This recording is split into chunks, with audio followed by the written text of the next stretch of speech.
welcome back to my channel, Vlogsters. So I wanted to come on here if you guys remember, and I believe it was the other channel because I believe it was last year. I had a requested video. Excuse me. I had a requested video from you all that said, how do I stay so content or happy? And it was like the secret of my contentment, I guess is the name of the video. But I wanted to kind of elaborate on that a tiny bit more, but I also found out some things this week, and I'll get to what I'm saying in a second. So on Tuesday, we went to, and I said we because Jimmy drove with us, to St. Louis. We went to the Weldon Springs Stonecroft Ministries monthly luncheon. And every month they have usually a speaker and then a presenter. So the presenter this month was a wonderful lady who started a business called Save the Ladies. She's actually very famous. I shared a couple of posts on my Instagram. She makes these beautiful purses that have touch screen. You know, basically you put your smartphone in there and you can still use it through your purse. And they're purses. And I have taken my purse and made it into a wallet. Because, you know, I don't know if I've ever shared with you that I have to carry other stuff in my purse for my daily function. So these are absolutely amazing, beautiful quality, beautiful workmanship, and such a great cause. 10% of the proceeds, go to breast cancer research, which I thought was amazing.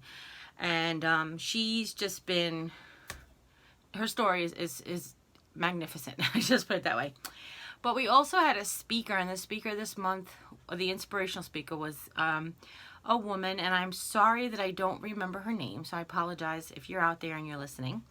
But she talked about contentment, and she went as far as to, you know, she brought up the definition of contentment, and then what does it say in the Bible about contentment. But, you know, when somebody's talking and they're on your wavelength, well, I should say this about everybody. When somebody is talking to me and they're on my wavelength of thinking, I find myself doing this the whole time. Used to happen in meetings, and the boss would always be like making eye contact with me because I was agreeing with everything he was saying. But anyhow, everything that she was saying about contentment was really like spot on with my train of thought, you know, with my thoughts of contentment, let's put it that way. But she had said a couple of things that her husband had told her, and it was basically she didn't start off with contentment. She actually started off on the opposite. She started off with like nothing ever made her happy, it seemed. So he said to her one thing at first. She basically did a little backstory where they had been, the job had made them move, and they were in like, she joked, she said, my 100th apartment. And finally I turned to him and I was like, I need a house. And because this apartment, and every apartment was something wrong with it, wasn't. And he turned to her and he said, and of course I am paraphrasing, but I think I'm quoting, but who knows. He said to her, why would God give you more when you're not happy with what you have? And that to me was so profound. And what that was to me was the words that I needed to tell my husband. So, Jim, I'm not 100% sure why, like after talking to him all these years about every blessed thing that you talk to your husband about, I don't really know why he is not happy with where he is in life. You know, he always wants more, and to the detriment of not enjoying what you have now. So the first thing that he said to her was, why would God give you more, give us more, or give you more when you're not happy with what you have? And that is so amazing to me. Then the second thing she said, that he said to her a little while after that, he goes, well, that's not to say that I don't want more. You know, I would love to have more, but that doesn't mean I'm not happy with what I have. So that was the part that was kind of really profound. And I feel like that was my thought process in a nutshell.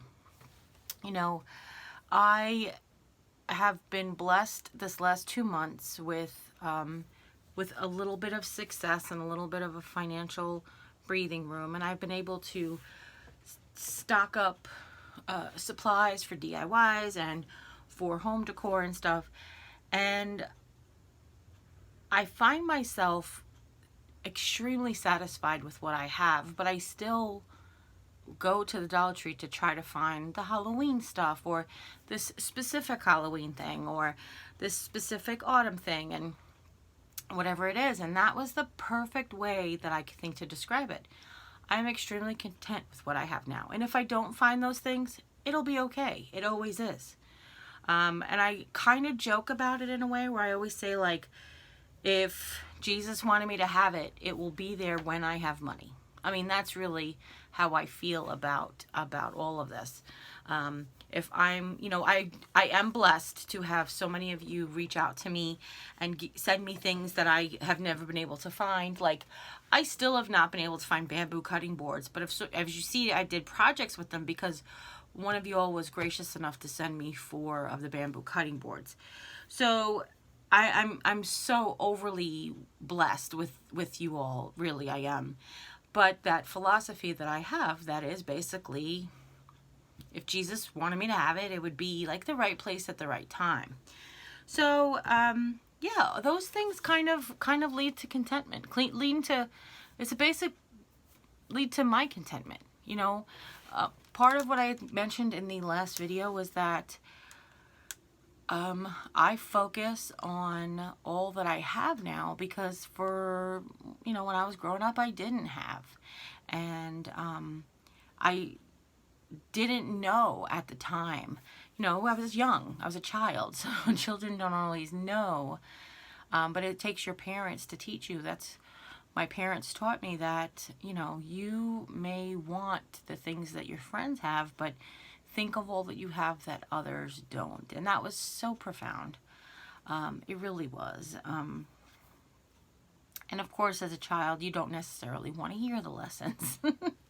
But they stuck. So that was really, the fact that they stuck was really important. And I think part of it too, working with adults with developmental disabilities for so long, just the fact that I have a average developing brain and average developing limbs, and, you know, like, I don't currently need someone's skills to take care of me, which is a blessing. And all of these things really do lead you to happiness if you allow them to.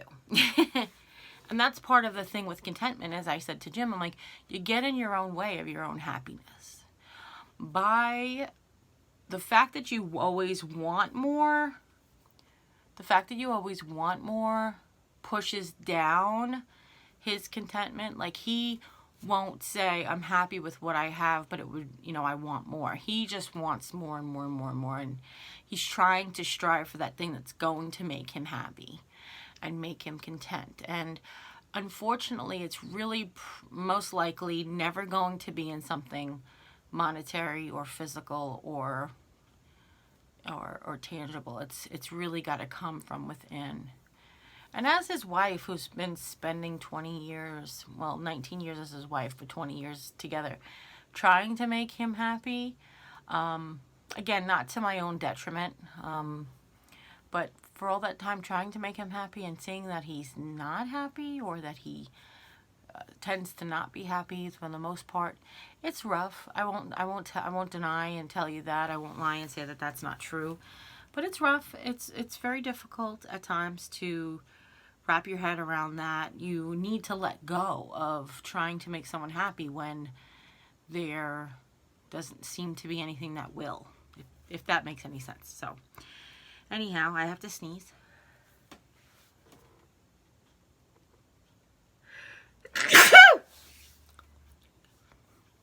Excuse me.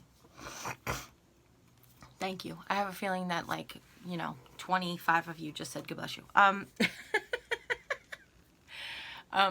So yeah, so I just wanted to jump on here and say, listen, I learned these great things. If you're battling with contentment or your lack of thereof, or you're battling with someone who your loved one has a lack of contentment, maybe these are key phrases that will actually help you. So I wanted to pass them on because they did seem to help him.